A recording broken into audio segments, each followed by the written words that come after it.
Welcome to this episode of Marine Band Offstage. I'm your host, Staff Sergeant Joe Cradler. Our topic for today is a familiar one for playing musicians. Auditions are constantly a part of our lives, from ensemble placement in high school and college to professional auditions. Every musician finds their own unique ways to deal with these challenging situations. This episode, we have a panel of 3 musicians to discuss the tools they use to win their current positions with the Marine Band.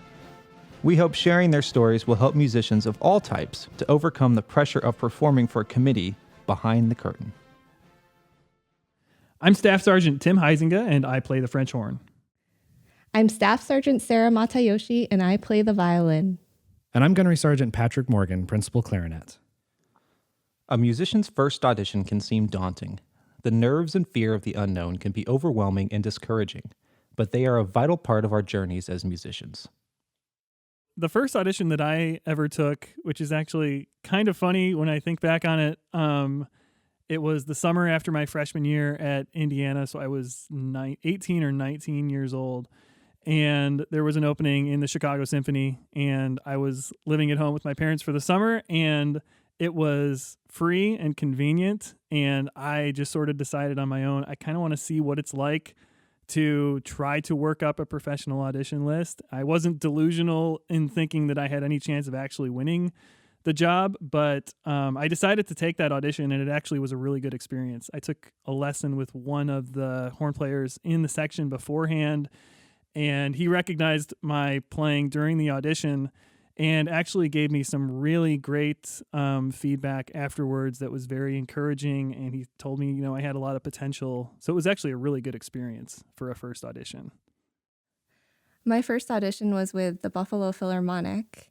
They had a section violin position open, and I was in grad school, and I still hadn't taken a full-time audition, and I thought it was time to give it a go.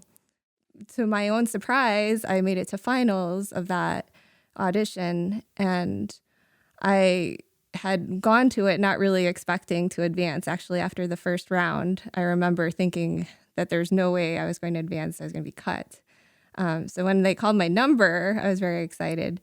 And I went to the next round with the excitement still in my system.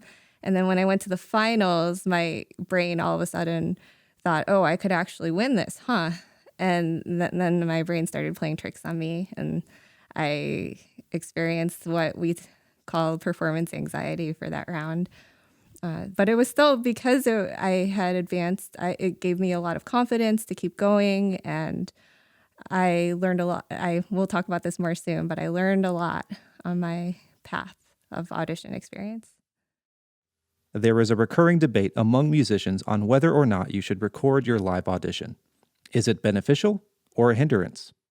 In an audition, I don't think I ever recorded myself. I recorded myself in my own practice in preparing for auditions, and I think that's very useful and very humbling, because a lot of times you will just hear things that you did not realize that you were doing as you were playing. But I never brought in a recording device to record myself live in an audition. I did bring a recording device into multiple auditions, and it was incredibly helpful. For this very particular audition, I brought my phone in. It was tucked in my back pocket. I had hit record, and I played, I forget how many excerpts, but it was A Midsummer's Night Dream, the scherzo. And in the moment, I thought I had made a terrible slip up. And then because I had that thought, it became a train wreck. Things started to fall apart. And so then when I went back afterwards and listened to the recording, I realized, because I still remembered that moment where I thought I did something terrible, I realized it was barely anything. It was like, I don't know, a fraction of a fraction of a fraction of a second. Something was a little bit uneven, and that was it. But because I had that thought, then the train wreck began. And that lesson was so helpful for me. And just knowing that my thoughts aren't always true when I'm in the audition setting. So it helped me later on to dismiss those thoughts and to just keep going with my intention of expressing the excerpt the way I wanted to express it. what I tell prospective auditionees all the time is that when you're practicing, and this is why I brought up the recording thing, I tell the students, when you're practicing, that's the time for being analytical. That is the time for being hard on yourself and listening and adjusting to things on the fly and trying to figure out how to make everything work. But an audition is not like that. I don't think you should have, the critical part of your brain engaged that you do when you practice, because an audition is absolutely a performance. And I think, for some people, perhaps bringing a recording device into the audition would be helpful, a helpful way to safely turn off that part of your brain so you know that you're going to have a record of it whether you remember or not. But I think the most important thing is to think of auditions as completely separate from your practice. I totally agree. And I think sometimes it can depend on where you are in your evolution as a musician. If it's one of the first auditions that you are taking, sometimes it probably can be beneficial to record yourself. But if you are really serious about, this is an audition for a job that I intend to win, hopefully, you might be right that you want to think about the music and focus on performing for your audience, which is the committee in this case, and not be over analyzing and overthinking about technical aspects of your playing necessarily. Yeah, sometimes I feel like bringing a recording device in there is playing to lose. Possibly. I was definitely in a learning stage of my audition taking at that point.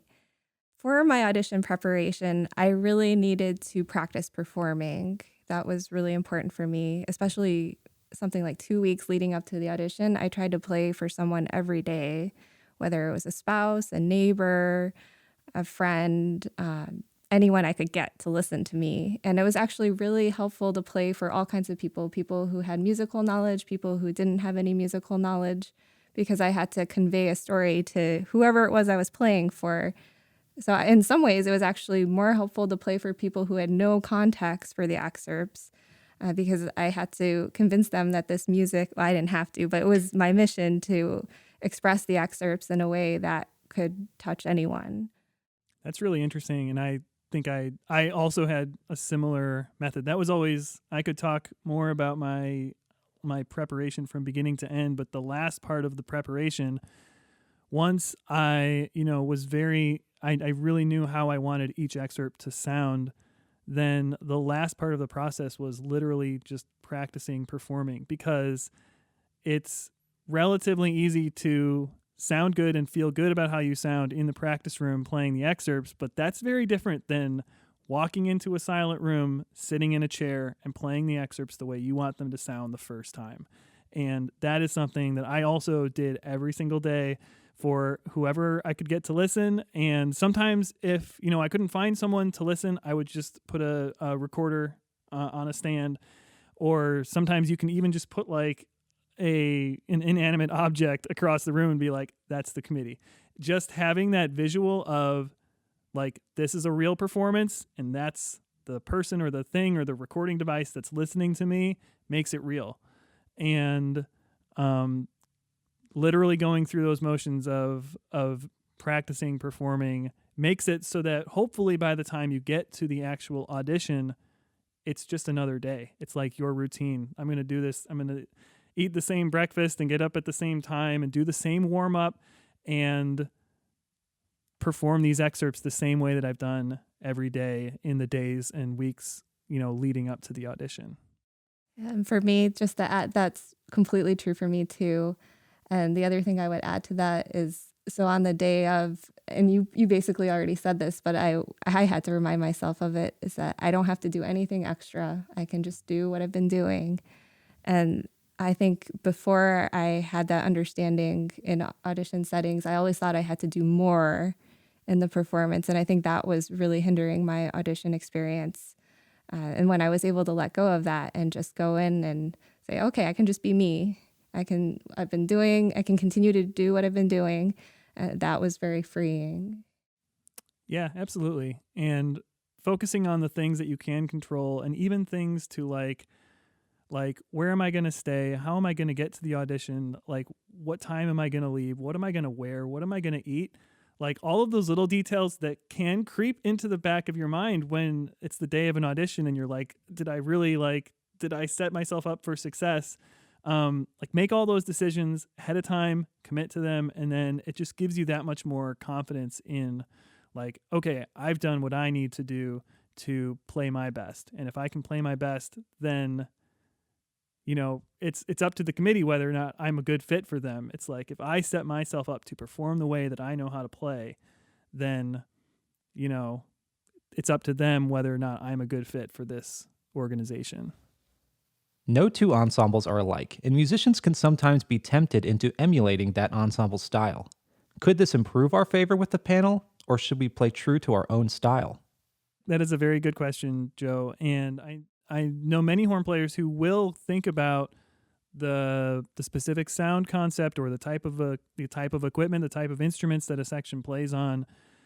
And for me, I want to feel like I can play by myself and I'm not trying to be someone else, so my goal is to play as well as I can play and show them what I bring to the table musically.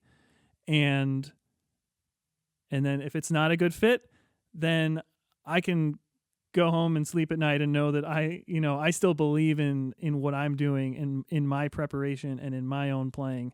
And I will say it takes some experience and some successes in audition and hopefully at least advancing in some auditions to gain that level of confidence. But hopefully you can get to a point where, I want to work in a place where they want me to play like I want to play. So I don't want to, try to play in a way that I'm not convinced is true to myself.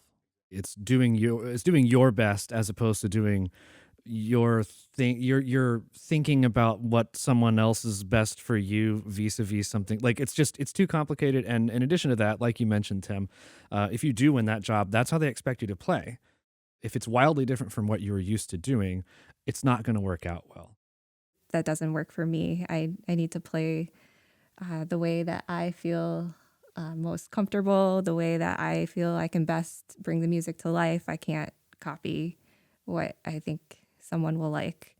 And it doesn't work for me even to start thinking like as soon as I start thinking about what the person wants from me or what the person will like, then I start diminishing myself, and that is reflected in my playing. Yeah, that's very good. I mean, I have been on the clarinet committee for the Marine Band auditions for 13 or 14 auditions over the past 10 years. And I think I've heard over 1,000 candidates. And the thing one of the things that there's probably a lot of misconceptions that auditionees have about what's going on behind the curtain. But one of them for sure is that we're looking for a specific style or a specific type of player. For me, and I think, my colleagues on the committees will agree with this. We're just looking for the best player. We're not looking for the best player that has this sort of sound or the best player that can do this particular skill really well. We have 75 people and we want to hire the best one. We want to pick them good. So there's no, I think in most cases, and definitely in my experience, there's a bar that the committee is looking for someone to be above. But there's not a mold. Aside from warming up on their instruments, there are other strategies to prepare for the stresses of audition day. This is a trick that I learned very late in my audition prep, but this really helped me, at least me personally, in relaxing and being myself in my audition experiences. And that was to create a playlist of music that was really fun and completely unrelated to my audition. And I would listen to the playlist at many different points during the warm-up period. And if I was in my own practice room, I would even sing and dance to my playlist. And it was incredibly helpful because if I was doing this right up to the point that I went in the room, I was so happy. I was in the best mood. And The first time I did this, I was really confused when I went into the room because I was like, wait, I'm in an audition, huh? But it was great to be in that space and not spend the whole hour or hours leading up to that time being caught up in overthinking the excerpts. It is really cool, Sarah. Like, we didn't talk about any of this ahead of time, but how much we have in common in the way that we prepared for and approached like preparing and the actual audition day. Because I also had like a playlist of music on my phone that when I had downtime throughout the day in the audition, because you will always have some downtime in an audition. And I had like a list of music that was not anything related to what was on the list or horn playing, but it was stuff that like kept me musically engaged and inspired and kind of like just flowing or whatever. And it gave me something to keep my brain sort of musically engaged and going, but not thinking too hard about, the music that I was going to play. I'm exactly the same way, guys. When I won my Marine band job, when they came to get me to play in the final round, I was playing the piano in the practice room. I'd already picked out a read. I knew what I was going to play. I either knew the list or didn't at that point. So, anything you can get to relax yourself is great. Also, I was fortunate enough to be a tour soloist one year. So I got to play the Rossini variations 10 times in 10 different cities. It was a really great experience. And I hereby certify that every single time I played that piece, I had listened to Don't Stop Me Now by Queen on the bus on the way to the hall. Stuff like that can really put you in a good frame of mind and a good mood. Oh, yeah. And that's, anything that puts you in a better mood that makes you want to share music with people is A-okay. That's awesome. Every audition list contains a variety of excerpts designed to challenge the player's technical facility. Preparing these excerpts can be a challenge on their own. I will say, as someone who, like all of us, won a position here, when I saw the list for the Marine Band, there were at least a couple excerpts on the list for my audition that when I saw them, I was like I don't know if I used the term deal breaker, but I thought in my brain, like, these might be my Achilles heel. I would just play that excerpt as best as I could, as smooth as I could, with as much flowing air as I could at the end of my warm-up every single day. And magically it just got easier. It got much, much easier, to the point where by the end of the preparation process, I felt like that was one of my stronger excerpts. I'd like to add on to that too. Working on the stuff that's the hardest, and this is kind of the opposite of what you said, but it's like, it doesn't have to be working on that excerpt. You can play Happy Birthday down low really legato to work on that. And I feel like that, practicing other things that get at the deal breaker, not just the excerpt, is really helpful advice, because I see a lot of students that are just like, the Mendelssohn is really hard, so obviously I need to practice the Mendelssohn scherzo, for 2 hours a day or whatever. And that's not helpful after the first 20 minutes maybe. So finding ways to keep your brain interested by doing other things that hit at the same deal breaker is a way to be able to work on it more. Yes, and to stay engaged with the excerpts too, doing different things with the excerpts, listening to different recordings, playing with recordings, talking to people who play your instrument, who play the excerpts, and hearing their opinions on how they approached it can really keep things fresh as well. Because like Pat said, playing an excerpt for 2 hours is not, I don't see how that can be helpful for anyone. Nerves are often a factor in auditions. Learning to deal with them is key to performing your best. I can say from the committee standpoint, at least from my standpoint on a committee, if somebody sounds nervous but they have tons of potential, that's fine. I'm not gonna like, if I hear some things that, they'll play a few things really well, and this kind of happens. I feel like you either get more comfortable or more nervous. It's never static during your round, during people's rounds. So from the committee standpoint, if I hear someone make one mistake and then make a few right after it, and then kind of pull themselves back together, I don't care, because we can hear them again. So I think just knowing that, like, or at least hoping that the committee is as friendly as I'm claiming to be, it is a helpful thing. You know, they want you to succeed. And if you don't, or if you sound nervous, or if you have a little bit of a tone shake on one thing that came from nerves, you know, trust that they're like, this is a tough situation. Everything else was great. Let's give them another shot. And we've talked about this in sort of a roundabout way, but just to put a finer point on it, the best solution to nerves that I have found is to be over prepared, be as absolutely prepared as humanly possible. And that can help eliminate, you know, the symptoms of nervousness while you're playing, as well as many of the other things that we talked about. And in terms of like the actual feeling of nerves, and it is something that I think we all experience. And it's about knowing yourself, having that experience, knowing that it's okay to be nervous, because being nervous really just means that you care. And believing in my own preparation, and knowing that when I get nervous, you know, sometimes like I have a little bit of, you know, stomach distress the morning of an audition, and just giving myself, you know, plenty of time beforehand, and drinking lots of water and eating a good breakfast. Just knowing that ahead of time and being prepared for it can help alleviate it a little bit. You can't really eliminate nerves 100%, but like I said, like being nervous is a good thing in a sense. It means that you care, and you care about, you know, what you're playing, and you care about the audience that's listening. And I feel like acknowledging that it's okay to be nervous too, especially with something. I mean, if you have a job and you're doing, you know, and you're sitting with the same people, you have the same playing job every week, year round, that's easy to get used to in many ways. I still get nervous sometimes, of course, we all do, but if that's your musical experience, it's fine. But if you're taking 2 auditions a year, 3 auditions a year, maybe for violinists it's different, but clarinet players don't get that many. I mean, if you're taking 2 or 3 auditions a year, it's impossible to get used to that scenario.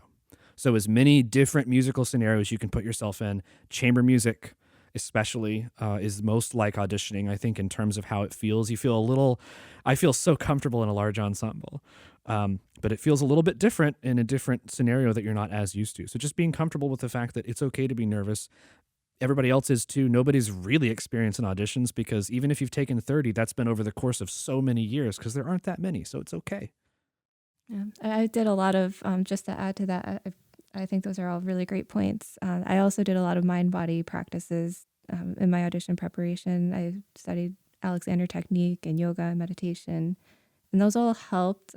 I really think going back to what we already talked about, working with thoughts and our intentions, really was the big key in letting myself be who I was when I would go into the audition room. But all of those techniques were also, I think they played their roles in my preparation, well, especially my preparation, which all plays a role in how you do when you get to the day. Failure is an inevitable part of being a musician. It's how we learn to deal with these failures that can determine our future success. So how do our panelists deal with these emotions? Sometimes very badly. I feel like it depends on the manner of your defeat. Yeah, because there are, you know, the easiest thing to do in from my perspective is to play really great and not advance. You're like, well, they didn't want me. But that's all I can control. If I played well, I'm happy. It's not about the result. It's about your performance.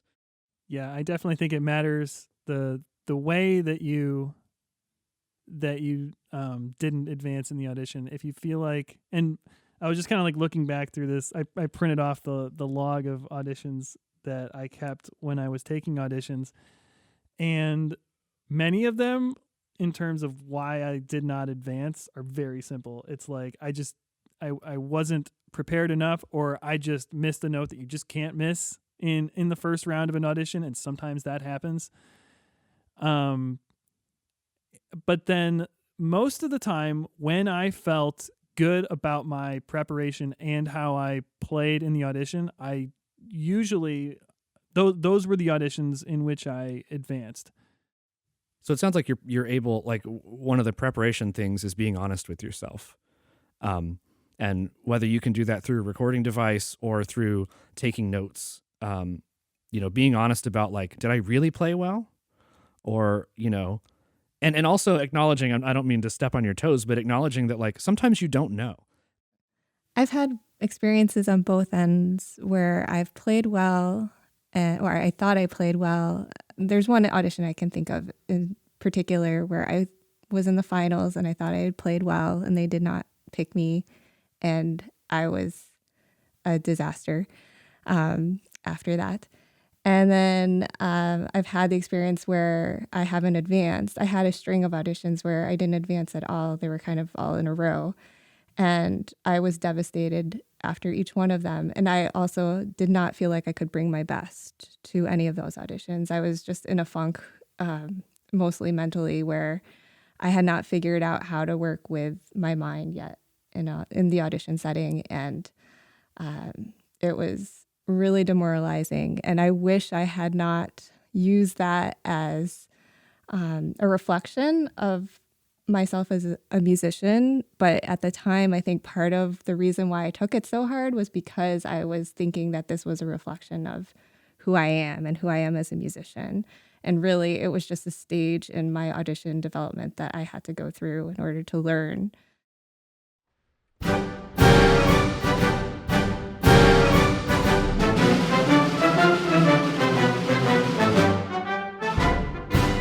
We hope you enjoyed this episode of Marine Band Offstage. We'd like to give a special thanks to the panelists who contributed their thoughts. This episode was written and produced by Gunnery Sergeant Patrick Morgan and edited by Staff Sergeants Joe Cradler and Connor Mikula. Recorded in John Philip Sousa Band Hall at Marine Barracks, Washington, D.C.